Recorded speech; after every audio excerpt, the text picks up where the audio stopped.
What's going on, everybody? It's just another day in the kitchen, back with another episode, and in today's video we're going to be taking a look at Kanye West's rocky relationship with the rock and metal industry and his many beefs with other rock stars throughout the years.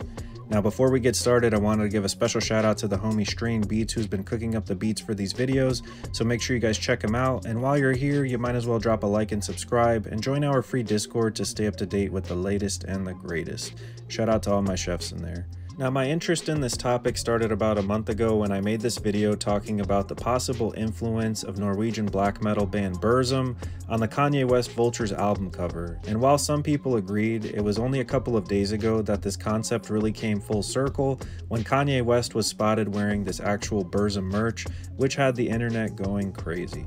And for those wondering what the controversy is surrounding Kanye's support and the Burzum influence, I'd have to say that it has to do with Varg Vikernes here, who served quite some time in prison for murder, arson, and being a self-proclaimed neo-Nazi. And if you guys would like to know more about his complicated story, I'd love to know in the comments. And although you would think Varg would not be happy with Kanye's support, he actually had the following to say, mentioning that he didn't feel Kanye was stealing the idea and he thinks it's natural for artists to be inspired. Now, like I mentioned online, a lot of people were not happy about this and had a lot to say, and I'd love to know in the comments if you feel like Kanye wearing the Burzum merch kind of contradicts that apology that he wrote in Hebrew just a couple of weeks ago.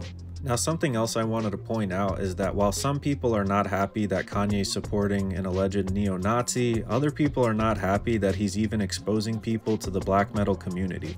And this is something that's called gatekeeping. So for the sake of this video, I just wanted to preface these next few parts to show you guys I feel like I have a little bit of credibility when it comes to at least this music scene, and show you some of the bands and artists I've been lucky enough to call friends and do business with throughout the years. So when it comes to myself even getting comments criticizing me for exposing people and talking about Burzum, I just want you to see your boy's been cooking. And look, I was wearing Astro merch all the way back in 2018, so you know your boy was with the shits. Now when it comes to someone like Ye, who is a true artist and lover of music, it's no surprise that he would be spotted throughout the years wearing band tees such as this Megadeth tee right here. And you can see the influence on rock and metal throughout his career, even as early as the Yeezy branding that you can see here, which is clearly influenced by Metallica, which is the biggest band of all time in my opinion.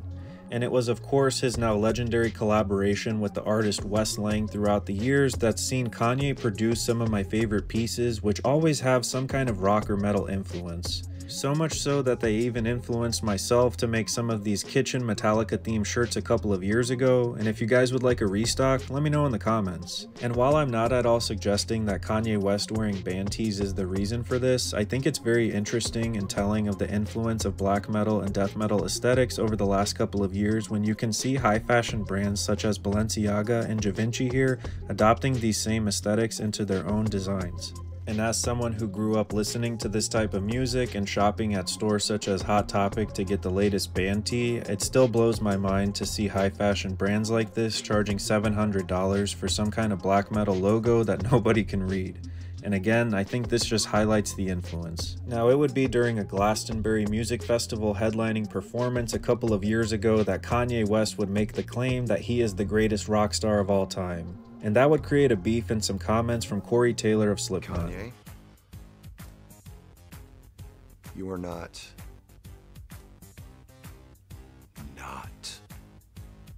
the greatest living rock star of all time. The fact that you had to tell people that kinda says it all. You remind me of the guy who brags about pussy. They never get as much as they brag about. Stop it. Stop it. Now, Cory Taylor's comments would create an interesting feud, seeing two different fan bases collide. You had metalheads and hip-hop heads going at it in the comments, and we had some funny ones that I can't really share here. Now, while metalheads are currently up in arms over Kanye wearing this Burzum merch at the moment, I also wanted to highlight this moment in 2017 where he was spotted wearing Cradle of Filth merch. If you're unfamiliar, Cradle of Filth is a legendary death metal and extreme metal band from the UK who also had this to say about Kanye. Cradle of Filth fan, fortunately not a collaborator. And I'm sure the metalheads on Facebook all had a riot with that one. Now, while I was doing my research for the video, at this point I felt like Kanye was pretty even with the rock and metal bands. We had Burzum, who did support him wearing the merch, and then Cradle of Filth, who didn't. However, it didn't take long for me to find another pissed off metalhead in Nick Skolnick from the 1980s thrash metal band Testament, who also had some beef with Kanye for wearing his band shirt and mentions that it's not something that should be considered a fashion accessory. Now, while I was going down the Kanye black metal rabbit hole, I also came across this article which accuses him of stealing a metal artist's artwork and blatantly using it in the Hurricane music video off of the album Donda. And it's a shame when stuff like this happens to small artists, so I wouldn't be surprised if it did happen.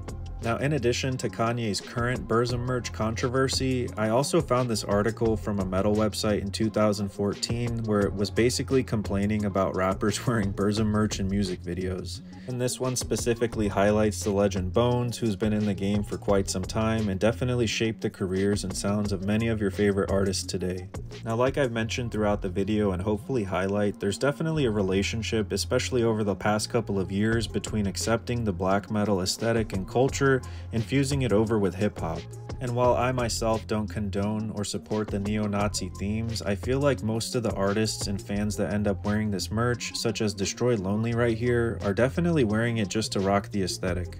And just to tie it all together, I also found this photo of Destroy Lonely sporting a Mayhem shirt, and the irony is that Varg, the guy from Burzum, murdered one of their band members. So again, if you guys want a separate video on that, let me know in the comments. Now, I do also want to point out I understand gatekeeping from one aspect, because I would hate for my favorite artist to be ruined by TikTok, but I also wanted to include this little question from Lars Ulrich, the drummer of Metallica, who's asked about people wearing his band merch. And he goes on to mention that he really doesn't care, as it's basically free advertisement, and if anything, someone might look up the band and look up a music video and end up becoming fans after all. And I have to say, as I was becoming deeper into hip-hop, I'll never forget moments like this when Travis Scott was wearing his Exodus t-shirt for his music video Mamacita. And it was after seeing Travis wear the shirt that I looked up the band and listened to the music, which I think proves Lars's point. And if you made it this far in the video, I feel like it's no surprise that I definitely support this crossover, and I love these artists learning about different genres and just becoming their own rock star. Rap the new rock and roll. We culture. Rap is the new rock and roll. We the rock stars. It's been like that now for a minute. It's been like that for a minute, Hedy Stamane. It's been like that for a minute. And we the real rock stars, and I'm the biggest of all of them. I'm the #1 rock star on the planet. Now, if you made it this far in the video, thank you so much for watching, and you're the real rock star. I'd love to know in the comments what you guys think about this one and how you feel about the whole burzum merch controversy.